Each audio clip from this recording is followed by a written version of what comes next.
Um, how do we create safe spaces that allow for their presence Well, without being? that's why you have to be an advocate, right? That's why you have to go in front of the General Assembly and say, hey, you have this set up, but you also have to have data. Mhm. One of the one things that I notice is that the more information that they can see and they can read for themselves, the more likely that they'll go along with whatever it is that you want. Mhm. Right? You Mhm. have to, and I use a lot of Harvard, I use a lot of John Hopkins, I use a lot of their data, and that's how I was able to mainstream him Mhm.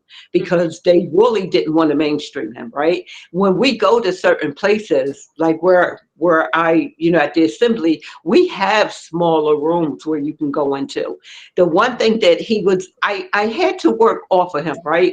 Because if you made him do something and he didn't want to do it, he had this thing with him where he would say eh, I mean, literally he would do it for hours, right? So Wow. I had to channel and say, okay, this isn't a good fit for him. He doesn't want to go out today. And which again, I had to totally reconstruct my life, so to speak, to help Mhm. him.